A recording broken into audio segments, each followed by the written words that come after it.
Seven. Over here. Seven. Seven. Over here. Look here. Seven. Look here. Seven. Look here. Seven over here. Seven. Over here. Seven. Smile.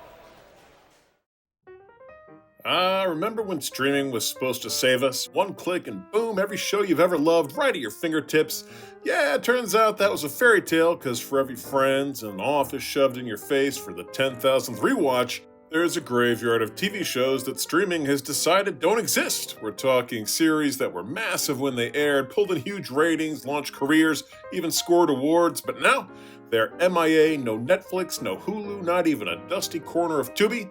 Some are trapped in rights limbo, others are victims of outdated music licensing deals, and a few, well, apparently, powers that be just don't feel like spending the money to digitize them.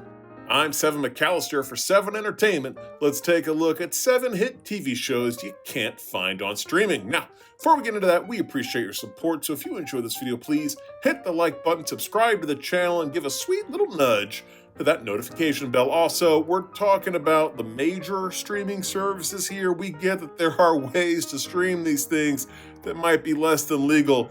If you want to find them in that manner, hey buddy, you do you. Number 1, Murphy Brown. Once upon a time, in a world where cable news was king and political satire was sharp, Murphy Brown reigned supreme. From 1988 to 1998, the show was a critical darling, winning 18 Emmy Awards and 3 Golden Globes. Candice Bergen's portrayal of the titular character, a no-nonsense investigative journalist, made her a 5-time Emmy winner for Outstanding Lead Actress in a Comedy Series. The show tackled real-world issues like breast cancer, single motherhood, and political scandals, all while delivering biting humor and memorable characters. The show even made major headlines back in 1992 when Vice President Dan Quayle publicly criticized the show after the title character became a single mother, declaring that her choices were undermining traditional family values. Suddenly, a sitcom about a hard-nosed journalist was the national morality battleground. Writers and Bergen weren't exactly trembling in fear. They fired back with razor-sharp humor, and the episode in question ended up cementing Murphy Brown as a cultural icon rather than a cautionary tale. However, despite its accolades and notoriety, Murphy Brown is conspicuously absent from streaming platforms. The show's extensive use of popular music, including hits by Aretha Franklin and Motown classics, has led to complex licensing issues that make it difficult to secure the streaming rights. While the 2018 revival did attempt to reignite interest, it failed to secure a permanent streaming home. Number 2, 30-something. 30-something was the original adulting TV show, a drama that made navigating relationships, careers, and existential crises look like an art form. Airing from 1987 to 1991, it won 13 Emmys and 2 Golden Globes, proving that introspection and therapy sessions could be as riveting as car chases. The show was groundbreaking, tackling topics like infertility, LGBTQ+ issues, and the complexities of modern relationships with a depth that was really rare at its time. It was essentially the This Is Us of its era, but with more shoulder pads and less melodrama. However, despite its critical acclaim, 30-something is conspicuously absent from major streaming platforms. Much like Murphy Brown, this unavailability is largely due to complicated licensing issues, particularly concerning the show's extensive use of popular music, which has made securing digital rights a logistical nightmare. While the complete series is available on DVD, digital access remains elusive, leading fans to wonder why one of television's most acclaimed dramas is effectively lost in the digital age. In a landscape where classic shows are readily available at the click of a button, 30-something stands as a testament to the complexities of television rights and the fleeting nature of pop culture relevance. Number 3, SCTV. Long before TikTok comedians were tweeting their first punchlines, this Canadian sketch comedy powerhouse was teaching the world to do satire with a side of absurdity. Sure, the sets were a little wonky and the production value screamed budget conscious, but the cast, Eugene Levy, Catherine O'Hara, John Candy, Rick Moranis, they turned those scrappy backlots into a playground of comedic genius. SCTV created a world where nothing was sacred and everything was hilarious. Part of its magic was how it skewered the television industry while simultaneously being television itself. It was a weird meta loop of comedy that's both timeless and, let's be honest, occasionally head-scratching. So, why can't you binge full episodes on a streaming service? Licensing? Hell, that's why. Rights are scattered across networks, syndication deals, and probably a few dusty filing cabinets in Canada. The show exists in this limbo where it's celebrated, praised, referenced in pop culture, and yet completely inaccessible unless you're willing to hunt down DVDs, VHS, or watch individual skits on YouTube. SCTV's legacy is massive, its influence is undeniable, and its absence from streaming is a travesty. But maybe that's part of the charm. It's the lost treasure of sketch comedy, a reminder that some of the best things in life are just slightly out of reach. Number 4. Ed. You'd be forgiven if you don't remember Ed, the early 2000s dramedy where Tom Cavanaugh played a lawyer who bought a bowling alley, fell in love with his high school crush, and somehow convinced America to tune in for 4 seasons of quirky small-town hijinks.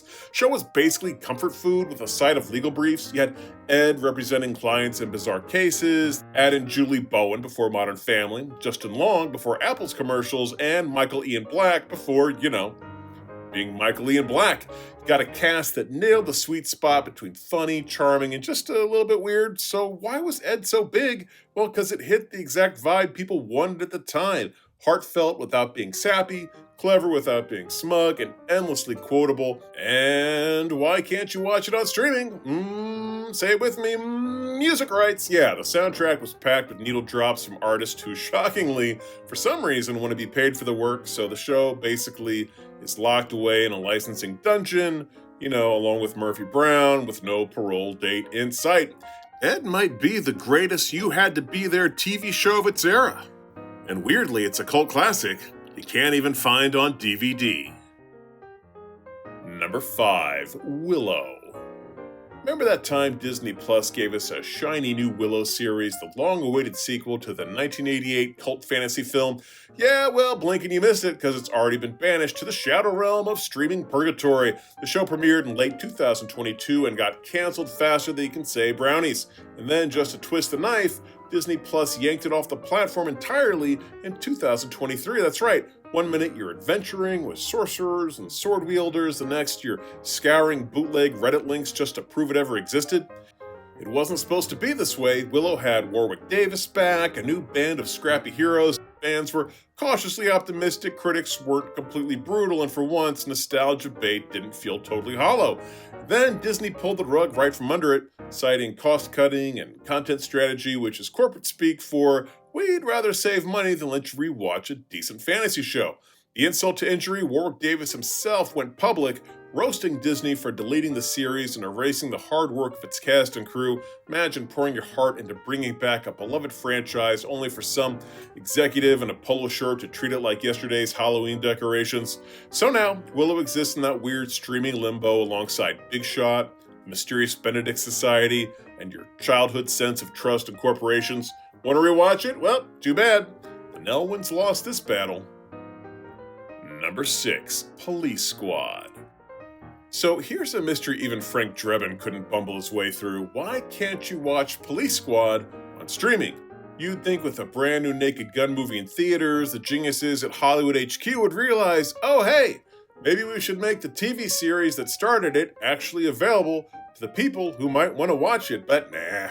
Instead, the show that gave us the Abraham Zucker brand of rapid-fire absurdity is trapped in DVD purgatory like it's 2003. And if you've never seen it, Police Squad was basically 6 episodes of pure comedy anarchy, sight gags, running jokes, background nonsense. If a joke could be crammed into a scene, it was. It was so far ahead of its time that audiences in 1982 just sat there blinking, unsure what the hell they were watching. ABC promptly canceled it faster than you can say cigarette. Yes, I know. But those 6 episodes directly paved the way for the Naked Gun films, which went on to become comedy classics. So why can't you watch it now? Well, because apparently the corporations running streaming services think that the only Abraham Zucker content worth showing are the airplane films. Never mind the fact that Police Squad would be the perfect appetizer for a new Naked Gun revival, but instead they've shoved it back into the vault like it was radioactive. Surely they can't be serious. Number 7. The Shining.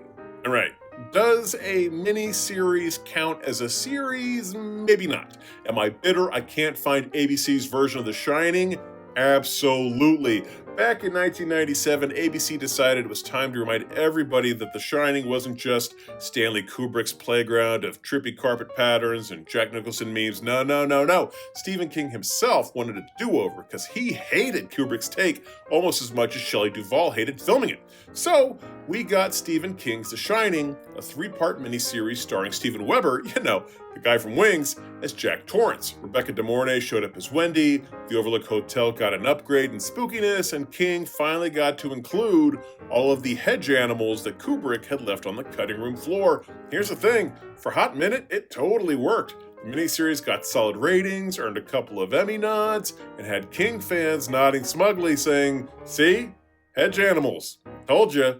But here we are, decades later, and try finding it on Netflix, Hulu, or Max. Go ahead, I'll wait. Yeah, that's because it's vanished into the same black hole that swallows most 90s TV movies. The rights, murky. The demand, minimal, except for me. The cost to remaster and digitize a 6-hour ABC miniseries that most people vaguely remember as The Other Shining? Probably not worth it. Which is a shame, because the miniseries is gloriously weird, like a time capsule of 90s network horror, complete with cheesy effects and melodramatic commercial break cliffhangers. Until some streamer decides to rescue it, you'll just have to keep explaining to your friends that yes, there really was a version of The Shining where Jack Torrance was played by a sitcom pilot. Well, there's our list, and I leave out any other TV series you can't find on streaming. If so, please leave them in the comments section below. Also, if you enjoyed this video, please hit the like button, subscribe to the channel, and tippity-tap that notification bell. Until next time, I'm Seven McAllister for Seven Entertainment saying bye-bye.